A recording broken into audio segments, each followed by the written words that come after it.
In 1970, a British engineer drove a prototype up a 40-degree slope and through a field that had no business being driven through by anything with four wheels and a roof. 50 years later, the car built to go anywhere became the default vehicle of school runs in Chelsea and lunch reservations in Beverly Hills. Nobody planned that. 7 levels. Let's get into it. Level 1. The Range Rover Evoque.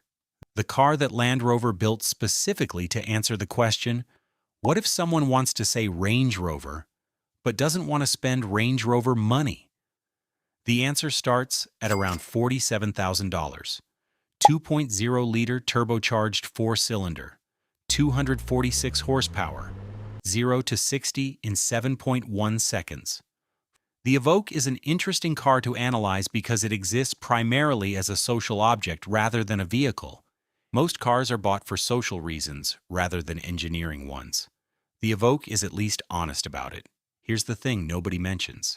The Evoque has the worst reliability record in the Range Rover lineup, which is an achievement because the Range Rover lineup is not exactly celebrated for its reliability record. Who buys this? The young professional who stretched the budget.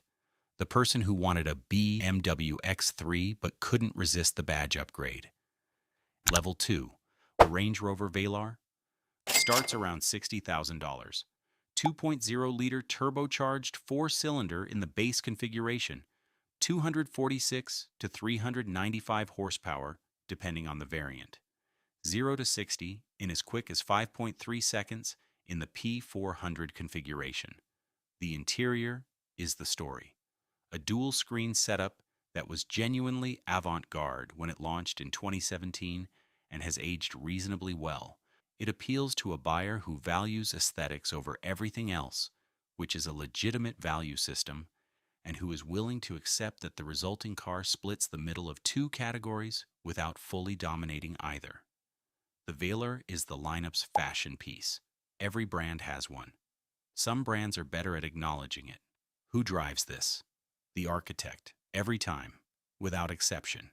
If you see a Velar, there is a non-trivial probability that the driver has an opinion about negative space and has used the word materiality in a sentence this week.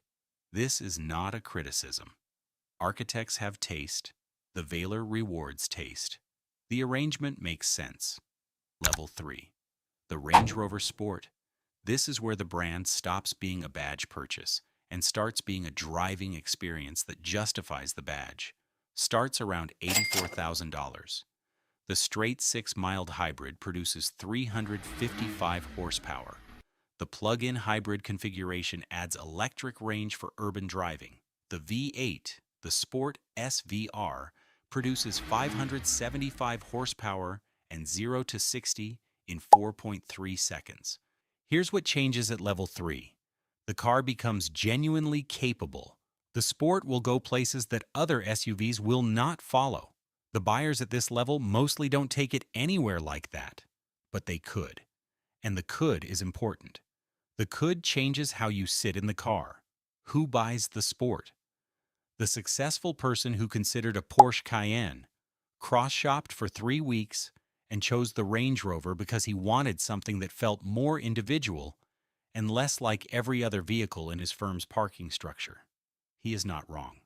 The Cayenne is extraordinary. The Sport is also extraordinary. They are different.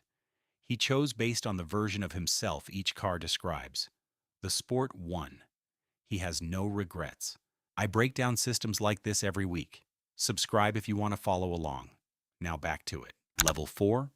The Range Rover, full-size, the original. The car that the entire brand exists to support and that every vehicle below it in the lineup exists to fund. Starts at $104,000. P530 V8 at the top of the naturally available configuration, producing 523 horsepower. The interior at this level is where Land Rover stops apologizing. Cashmere headlining as an option, a rear seat that reclines to 40 degrees, massaging seats front and rear, a Meridian signature sound system, 35 speakers.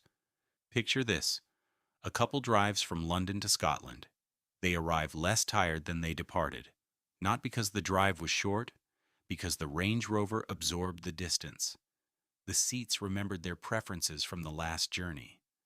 The ambient lighting adjusted to the time of day. That is the product, not the horsepower. The absence of everything the journey should have cost them. Level 5.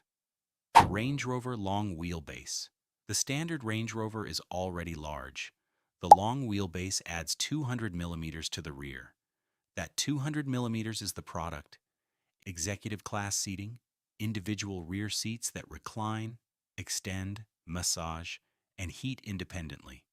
A center console with a refrigerator, a rear entertainment system with 11.4-inch screens. Starts at $130,000.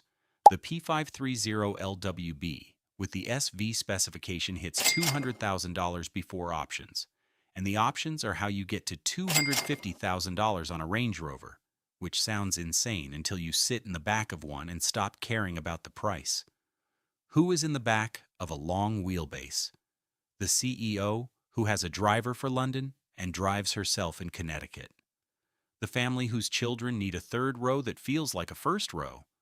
And the specific category of buyer, and this category is larger than Land Rover publicly acknowledges, who bought the long wheelbase specifically because it is the largest non-chauffeur-coated luxury vehicle available. The S-Class is a car you are driven in. The long wheelbase is a car that could be driven in, but isn't obviously, which is the exact distinction that certain buyers are willing to pay $50,000 to maintain. Level 6. The Range Rover SV. The SV is not a different car. It is the same car, made more intensely. The paint is applied by hand. The leather is selected hide by hide for consistency of texture and grain. The wood veneer panels are individually matched so that the pattern on the door mirrors the pattern on the console. Starting price around $190,000. Bespoke color options from a palette that runs to thousands of combinations.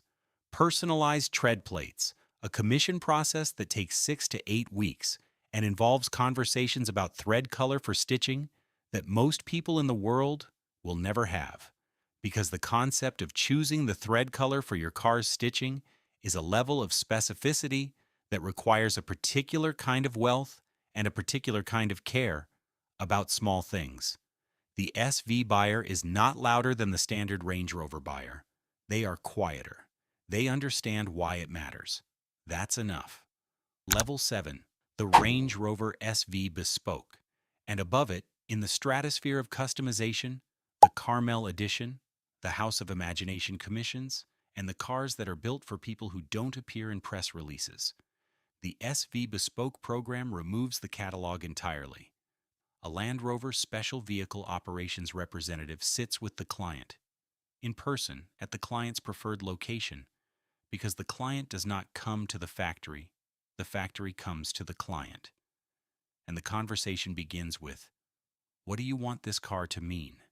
The car that emerges 12 to 18 months later is the only one of its exact configuration in the world. The Carmel Edition. A collaboration with a Californian designer using paint colors matched to the light at specific times of day in Carmel by the Sea. Each car unique, each one documented. What exists above this are the cars that have no names, the commissions for royal households, the vehicles produced for clients whose security requirements mean the car's specification cannot be publicly documented. Armored variants with ballistic glass and reinforced panels built for clients who need the Range Rover's practicality and the Range Rover's discretion simultaneously. Because a bulletproof G-Class announces itself. A bulletproof Range Rover just looks like a Range Rover. And at this level, the ability to look entirely ordinary while being entirely extraordinary is the most valuable specification of all. The Range Rover was designed in 1970 to cross rivers and climb mountains. It did both extremely well. Nobody predicted that its most devoted buyers would be people with no rivers to cross and no mountains worth mentioning, who simply wanted something that implied they could. A buyer at level 1 and a client at level 7 are expressing the same instinct. One spends $47,000 on that feeling. The other spends $350,000. The rivers were always optional. The feeling was always the point. If this was useful, subscribe. See you in the next one.